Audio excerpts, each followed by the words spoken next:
It's called Don't Panic, How to Study Without the Stress.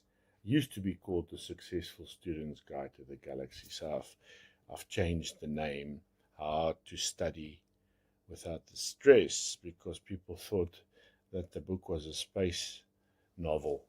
So I'm laughing